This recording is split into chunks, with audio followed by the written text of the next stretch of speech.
ഈ സജി ചെറിയാന് KKR-ന്റെ ആ ജനപിന്തുണ, KKR-ന് കക്ഷി രാഷ്ട്രീയ ഭേദമില്ലാതെ വലിയ ജനങ്ങൾ ഇഷ്ടപ്പെട്ട മനുഷ്യനായിരുന്നല്ലോ. ആ ജനപിന്തുണ കിട്ടുമ്പോൾ നിങ്ങൾക്ക് ഉറപ്പുണ്ടോ? കാരണം KKR-നെതിരെ സജി ചെറിയാൻ പ്രവർത്തിച്ചു എന്നുള്ള ആരോപണം ഇവർ സജീവമായി ഉന്നയിക്കുന്നുണ്ട്. KKR-ന്റെ വികസന പ്രവർത്തനങ്ങൾക്ക് തുരങ്കം വെച്ചു സജി ചെറിയാൻ്റെ നേതൃത്വത്തിലെന്ന സജീവമായ ആരോപണമുണ്ട്. ഏറ്റവും ഒടുവിൽ റിയൽ എസ്റ്റേറ്റ് മാഫിയ ആരോപണം പോലും ഉന്നയിക്കുന്നുണ്ട് നിങ്ങളുടെ സ്ഥാനാർത്ഥിക്കെതിരെ. അവസാന ദിവസങ്ങളിൽ തിരിച്ചടിയാകുമെന്ന ഭയം നിങ്ങൾക്കുണ്ടോ ശ്രീ വിശ്വംഭർ പണിക്കർ? കോൺഗ്രസും BJP-യും ചേർന്ന് LDF സ്ഥാനാർത്ഥിയെ അറ്റാക്ക് ചെയ്യുകയാണ്, ആക്ഷേപങ്ങൾ ഉന്നയിക്കുകയാണ്, സത്യമല്ലാത്ത നുണക്കഥകൾ പ്രചരിപ്പിക്കുകയാണ്. ഒന്ന്, ഒരു കൗണ്ടർ അഫിഡവിറ്റ് വന്നു. ഷാജി എന്ന പേരുള്ള ഒരാളിനെ കണ്ണൂരിൽ നിന്ന് വിലക്കെടുത്തുകൊണ്ട് വന്നിട്ട് കോൺഗ്രസും BJP-യും ചേർന്ന് വിലക്കെടുത്തുകൊണ്ട് വന്നിട്ട് അയാളെ കൊണ്ട് കൗണ്ടർ അഫിഡവിറ്റ് കൊടുപ്പിച്ചു. ആ കൗണ്ടർ അഫിഡവിറ്റ് വെറുതെ എന്തെങ്കിലും പറയുമ്പോൾ എല്ലാം BJP അവർക്ക് BJP ഭയവുമില്ല, BJP ഭയവുമില്ല, അങ്ങനെ പറയരുത്, വെറുതെ പറയരുത്. ആ കൗണ്ടർ അഫിഡവിറ്റ് പറഞ്ഞ കാര്യം എന്താ? സജി ചെറിയാൻ ചെയർമാനായിട്ടുള്ള കരുണ പാലിയേറ്റീവ് സെൻറ്റർ, അതുപോലെ തന്നെ CPM-ൻ്റെ ജില്ലാ സെക്രട്ടറി, ഈ രണ്ട് നിലകളിൽ അദ്ദേഹത്തിൻ്റെ പേരിൽ പിന്നെ പ്രോപ്പർട്ടീസ് വാങ്ങിയിട്ടുണ്ട്.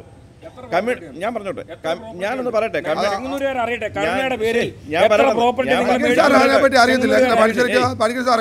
ഞാനൊന്ന് പറയട്ടെ. കമ്മ്യൂണിസ്റ്റ് പാർട്ടി ഓഫ് ഇന്ത്യ മാർക്സിസ്റ്റിൻ്റെ ഒരു നയമുണ്ട്.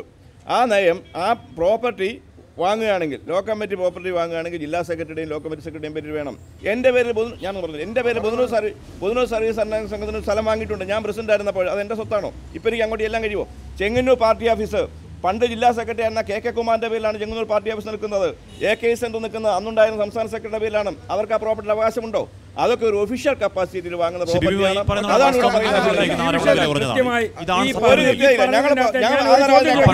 ഞാൻ ഒരു ചോദ്യം ചോദിക്കുന്നില്ല, ഈ പറഞ്ഞതിൻ്റെ അകത്ത് കോൺട്രഡിക്ഷൻ ഒന്ന് പരിഹരിച്ചു തന്നാൽ മതി. ഇവിടെ സൂചിപ്പിച്ചതുപോലെ ജില്ലാ സെക്രട്ടറിയുടെ പേരിൽ മാത്രമാണ്, ജില്ലാ സെക്രട്ടറിയുടെ പേരിലും സംസ്ഥാന സെക്രട്ടറിയുടെ പേരിലുമാണ് ഈ സ്വത്ത് മേടിച്ചെങ്കിൽ ഈ കരുണ പാലിയേറ്റീവ് കെയർ എങ്ങനെ സൊസൈറ്റി ആവും? കരുണ പാലിയേറ്റീവ് കെയറിലെ ഏതെങ്കിലും ഭാരവാഹിത്വമോ ആ സൊസൈറ്റിയുടെ ഭാഗമാണോ കോടിയേരി ബാലകൃഷ്ണൻ? കോടിയേരി ബാലകൃഷ്ണൻ അതുമായി എന്തെങ്കിലും ബന്ധമുണ്ടോ? ചെങ്ങന്നൂരിലെ നേരിട്ട് ആരോപണം ഉന്നയിക്കുമോ സജി ചെറിയാൻ ഇത്തരത്തിൽ സാമ്പത്തിക ക്രമക്കേട് കാട്ടിയെന്ന്? നേരിട്ട് ആരോപണം ഉന്നയിക്കുമോ? തീർച്ചയായിട്ടും ഇത് ആരോപണം എന്നുള്ളതിനെ പറ്റി അന്വേഷിക്കേണ്ട വസ്തുത, തെരഞ്ഞെടുപ്പ് കഴിഞ്ഞ് അന്വേഷിക്കേണ്ടി വരും. കാരണം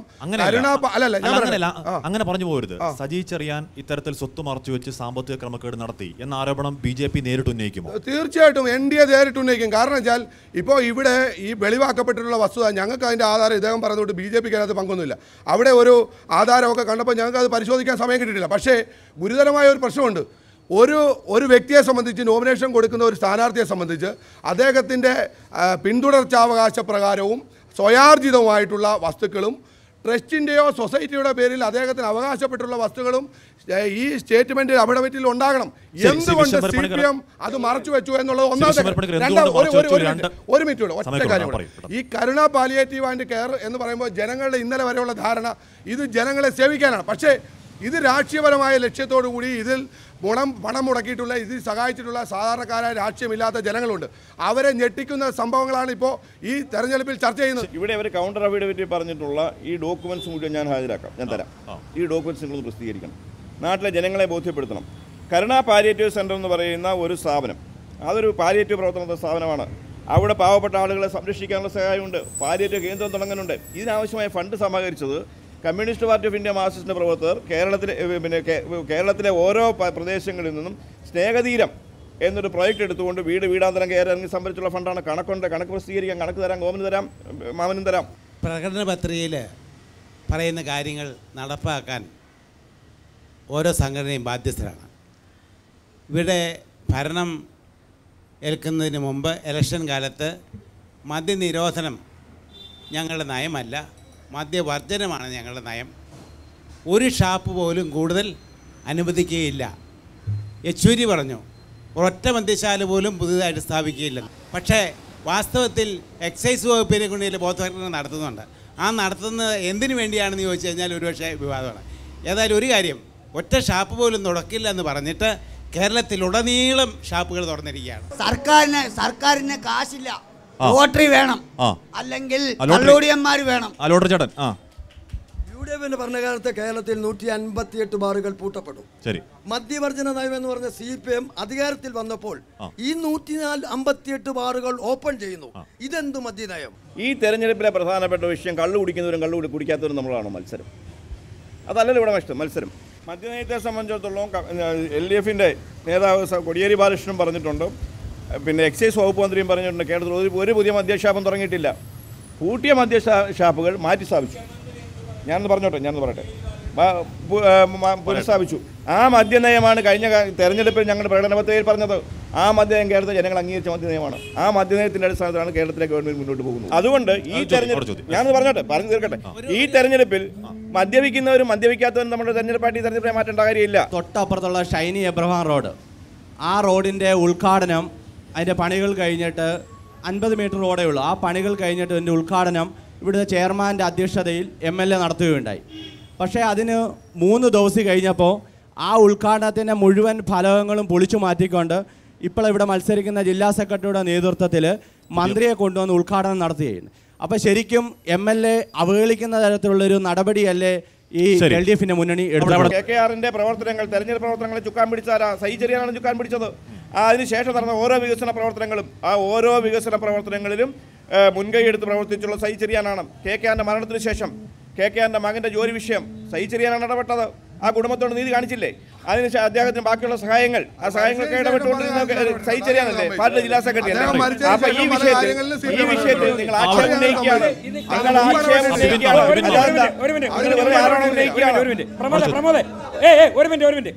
സ്പെസിഫൈ ചെയ്ത ഒരു ചോദ്യം ചോദിച്ചു. ഷൈനി എബ്രഹാം റോഡ് കേവലം 6 ലക്ഷം രൂപ മാത്രം മുടക്കി പണിത, അവിടെ ടൈലിട്ട റോഡ്, ആ റോഡിന്റെ ഉദ്ഘാടനം MLA നടത്തി. ഒരാഴ്ചക്കുള്ളിൽ അതിന്റെ ശിലാഫലകം പൊളിച്ചിട്ട് അവിടെ ഗതാഗത വകുപ്പ് മന്ത്രി, പൊതുമരാമത്ത് വകുപ്പ് മന്ത്രി G. സുധാകരനെ കൊണ്ട് ആ റോഡിന്റെ ഉദ്ഘാടനം നടത്തി ശിലാഫലകം മാറ്റിയിടിച്ചു. അതിനെപ്പറ്റി എന്താണ് വിശദീകരണം എന്ന് ചോദിക്കുമ്പോൾ സജി ചെറിയാൻ മകന് ജോലി കൊടുത്തു, മേടിച്ചു കൊടുത്തു എന്നൊക്കെ പറഞ്ഞാൽ എന്തുകൊണ്ടാണ് ശിലാഫലകം പൊളിക്കല്ല ചെയ്തത്? നേരത്തെ ബഹുമാനപ്പെട്ട മന്ത്രി അതിന് ഡേറ്റ് കൊടുത്തു, ഉദ്ഘാടന ഡേറ്റ് കൊടുത്തിരുന്നു. ആ ഡേറ്റ് അത് ഉദ്ഘാടനം നടന്നുള്ളതേ ഉള്ളൂ. അതാണ് പ്രശ്നം. ബഹുമാനപ്പെട്ട മന്ത്രി ഉദ്ഘാടനത്തിന് ഡേറ്റ് കൊടുത്തതിന് മുമ്പ് അങ്ങനെയാണെങ്കിൽ എന്തുകൊണ്ട് KK രാമേന്ദ്രൻ ഉദ്ഘാടനം ചെയ്തു? ഇത് KK രാമേന്ദ്രൻ നായർ നിങ്ങൾ പറഞ്ഞപ്പോൾ ഞാൻ സംസാരിച്ചില്ലല്ലോ. ഒരു മിനിറ്റ്. KKR എന്ന് പറയുന്ന ചെങ്ങന്നൂർ ബഹുമാനിച്ച ഒരു മാന്യനായിട്ടുള്ള ഒരു MLA ആയിരുന്നു അദ്ദേഹം എന്നുള്ള കാര്യത്തിൽ രാഷ്ട്രീയത്തിന് അതീതമായി ഞങ്ങൾ അത് അംഗീകരിക്കുന്നു. പക്ഷേ അത് ഞങ്ങൾ ആക്ഷേപം ഉന്നയിക്കുന്നു. KK രാമേന്ദ്രൻ നായർ മരണപ്പെട്ടിട്ട് അദ്ദേഹത്തിന് അർഹിക്കുന്ന ഒരു വിടവാങ്ങൽ പോലും ചെങ്ങന്നൂരിൽ കൊടുത്തിട്ടില്ല എന്ന് പാർട്ടിയിലെ അണികൾ സമ്മതിക്കുന്ന കാര്യമാണ്. അദ്ദേഹം ജീവിച്ചിരുന്നപ്പോൾ അദ്ദേഹത്തെ അപമാനിച്ച, അദ്ദേഹത്തെ ജീവനോടെ അപമാനിച്ച സംഭവമാണ് ഈ റോഡ് ഉദ്ഘാടനം. അപ്പൊ ആ തരത്തിൽ അദ്ദേഹം മരണപ്പെട്ടതിന് ശേഷം അദ്ദേഹത്തിന്റെ ഫോട്ടോ വെച്ച് ജോലി കൊടുത്തു എന്നൊക്കെ പറയുന്നത് ഒരു രാഷ്ട്രീയ പാർട്ടിക്ക് ചേർന്ന കാര്യമല്ല. CPM-ന്റെ സാധാരണ അണികൾ ഈ തെരഞ്ഞെടുപ്പിൽ ഇവിടെ സൈചര്യനെതിരെ മാത്രമല്ല, സൈചര്യ സ്ഥാനാർത്ഥിയാകുമ്പോൾ, KKR സ്ഥാനാർത്ഥിയാകുമ്പോൾ, സുജാത സ്ഥാനാർത്ഥിയാകുമ്പോൾ എവരെ കുറിച്ചെല്ലാം വ്യക്തിപരമായ ആക്ഷേപങ്ങൾ പറയുകയാണ് ഈ രണ്ട് മുന്നണികളും.